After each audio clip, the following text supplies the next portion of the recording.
এটা কি হঠাৎ করে আসে, মানে এটা কি গোচরের যোগ বলছো নাকি জন্মছকের যোগ বলছো? শোনো, জন্মছকে থাকলে তো হবেই। আচ্ছা, আবার মানে জন্মছকের আমরা যে হলুদ ছকটা দেখি তার মধ্যে মঙ্গল আর রাহু এক ঘরে বসে রয়েছে, সেটা হচ্ছে জন্মকালীন। জন্মকালীন।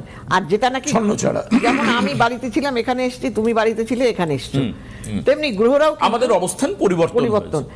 সেই অবস্থান গ্রহের ঘর যখন পরিবর্তন হয় তখন সেটাকে বলা হয় গোচর। গোচর, হ্যাঁ।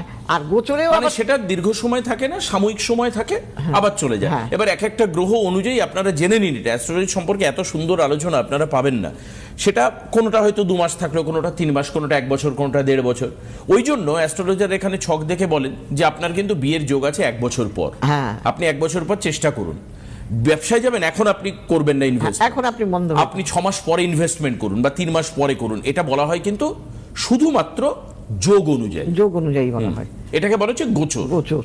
এবার সেই গোচরে যাদের খারাপ থাকবে, গোচরে যেমন ধরো কারুর এরকম গোচরে চলছে, তখন তার হয়তো ডিভোর্সের জায়গা চলে আসলো। আচ্ছা, এবার যে ভালো জ্যোতিষী সে তার সেটা প্রপার গাইড করে দিয়ে সেটা তাদের কিভাবে করতে হবে সেটা বলে দেবে, তখন তাদের আর সেই জায়গাটা আর সে ডিভোর্সটা হবে না। আচ্ছা, আর কোন কোন ক্ষেত্রে হয়? মানে ধরো ছন্ন ছাড়া শব্দটা তো শুনলেই মনে হয় যেন ওই যে বলে না যে ছন্ন ছাড়া পুরনচণ্ডী, এইসব কথাগুলো আমাদের প্রচলিত কথা।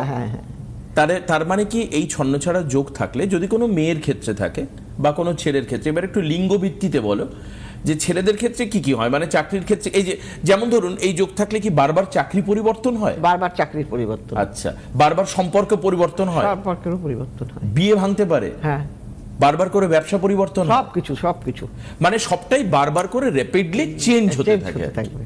তার মানে তার জীবনে, তার মানে এর দেখুন এর ভালো দিকও আছে আবার খারাপ দিক আছে। ভালো দিকটা কি, যে বারবার করে ব্যবসা চেঞ্জ করে দেখা যাচ্ছে সে অনেক বড় ব্যবসায়ী হয়েছে।